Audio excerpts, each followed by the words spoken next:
Hi, thank you for watching the replay. This is Linda Lang from ThoughtChange.com, and today I'd like to share with you a little trick my brother showed me to check whether food is beneficial for you to consume or not.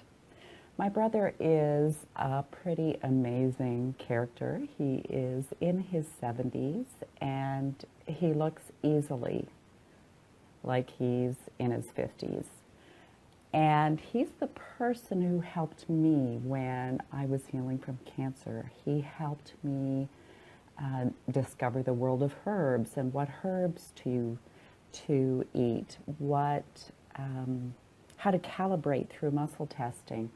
And so I spent a long time in that period of my life muscle testing, not only my supplements, but my food, until I developed that kind of awareness or psychic sense within my own energy system, and I could just tell when I tuned in. So practice makes perfect. He was very excited when I went to visit him on my recent trip back to my hometown, because he had another little trick to share with me. And I mean, he's so funny. He's so funny. So he showed me this technique, and what he did was he tied a ring on a string, and he used that to calibrate his food, which is a pendulum, right?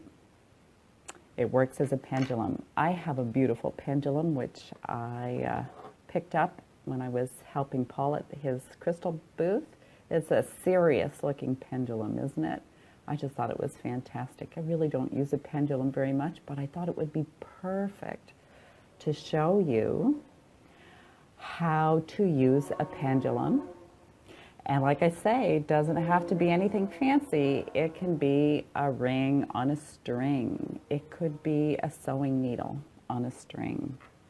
Or perhaps you have a pendulum that you can use. It's very easy to do this. What you do is you hold it over food, and if it spins clockwise, then that food is healthy for you. And if it's counterclockwise, it's not so great, or if it goes back and forth. So I've got a couple of foods here to show you, and it's probably best for me to kind of hold it up so you can see it. So I've got this vine tomato. It's purchased. I didn't grow it. And I'm going to just hold the pendulum above it. And of course, it looks like it's spinning counterclockwise for you because you're in the mirror image, but it's spinning clockwise for me. So that would indicate this would be a food that would support my health. Now, I've got an orange here. We'll do the same thing here. And you can see it's a little bit smaller, but it's still going clockwise. It's quite a bit smaller. So I'm just going to take a moment and energize it with the diamond ray energies. It's the same energy I use to calibrate people's water for them, and it works just as fine with foods that have high water content. So I'm just going to take a moment.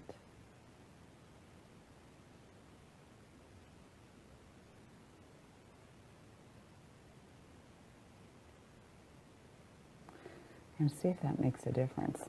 It'll be a test that we'll both be able to experience. So here we go. We're holding it over.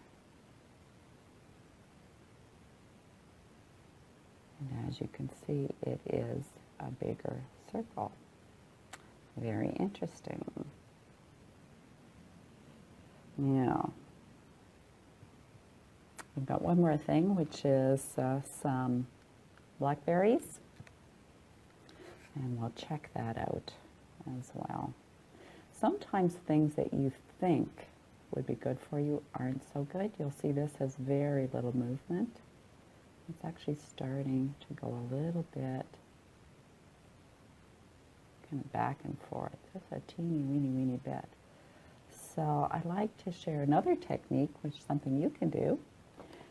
Instead of energizing your food with Reiki or the diamond ray or whatever type of energy you use, but you can just bless your food. So I'm just going to bless the food.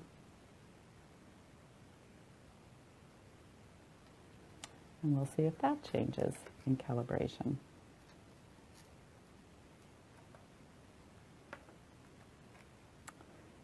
So here we go. We've got, and it's now going in the right way. And, you know, a little bit of a circle, but decent enough circle.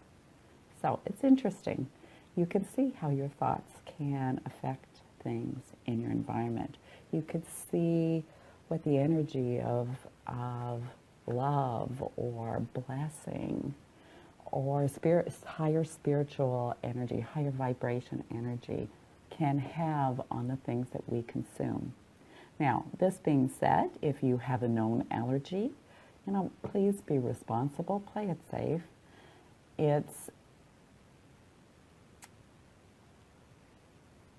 I don't even know what I want to say about this because really, you know, when I was healing from cancer, I checked all of my foods.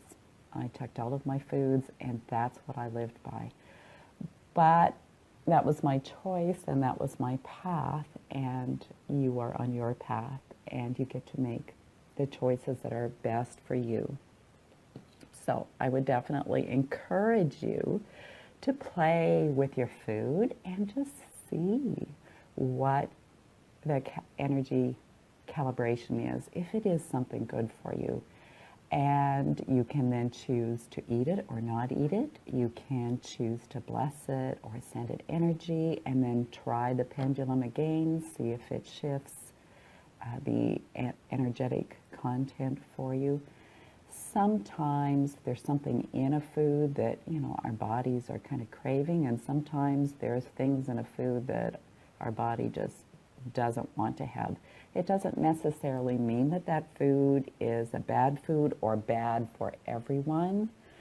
Certainly if it's something that holds bacteria or is unhealthy in that way, it might test very poorly for everyone. But I encourage you not to become prejudiced against food, because sometimes just a little bit of variety, and in moderation, of course, is a healthy thing for our bodies.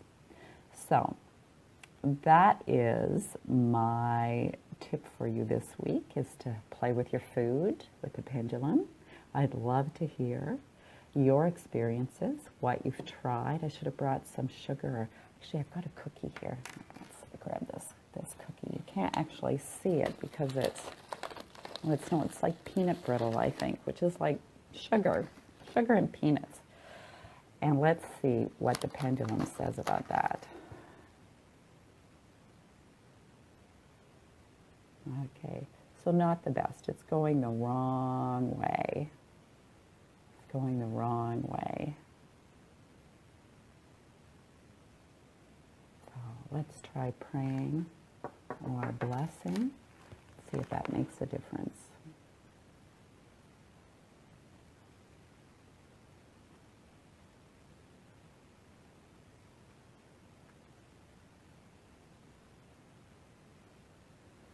All right. I mean, you certainly don't have to do anything kind of that formal. I guess it's all depends. And you'll notice, look, it's spinning the other way. You need a cameraman here so you could be looking down and you could see it better. Anyways, yeah, it is not an excuse just to eat sugar and nutrient poor foods. I Do look after your body because it's the temple of your soul. It's one of the tools you have while you were here. And I would really encourage you, though, to consider energizing your food before you eat it. My brother, like I said, he's in his 70s. I think I mentioned he was in his 70s. He had an accident in January this year as he was lighting his propane stove. It blew up. And it blew the windows out of the room, it blew the door off the hinges, it blew him outside.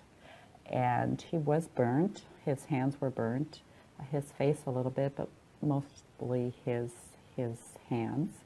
I think he singed his eyebrows off and his eyelashes. We're really grateful that he had glasses on and he was all dressed up to be outside. It was a cold winter day, so he was protected by the insulation of his clothing, hat, earmuffs, so that the damage was minimal. But his hands definitely had the brunt of the impact. And bandaged, they were swollen, quite sore. He didn't need a skin graft. But what the doctors noticed is that they said he's healing so much faster. And my brother takes really good care of the food that he eats. He grows a lot of the food that he eats. And they don't eat out in restaurants a ton. His wife is a fabulous cook. She cooks a lot and loves to cook, so there's a lot of good energy in their food. He knows herbs. So he's really looking after his physical body. And when I went to see him, his hands were really good. His face was really good. Even his eyebrows and eyelashes were coming back in, and they said it could even be 2 years before they would grow. So it is a testament to how supplying nutritious food and good energy food can shift in the body as well. My brother, he's a good soul. He loves to laugh. He loves to love. He is very close with his family. He spends his time doing the things he loves to do. It's another testament to help improve your health. So that's it for today. I hope you've enjoyed this little experiment, and I hope you give it a shot and allow yourself to be surprised if something you think might be healthy for you. Maybe your body just needs a break from it, or maybe that's a particular sample of that food that's, not the best. And then you have your choice whether you want to eat it, whether you want to pray over it, send it energy before consuming it, or choose a different food. That's it for today. It's been good talking to you. I'll see you next week. Bye for now.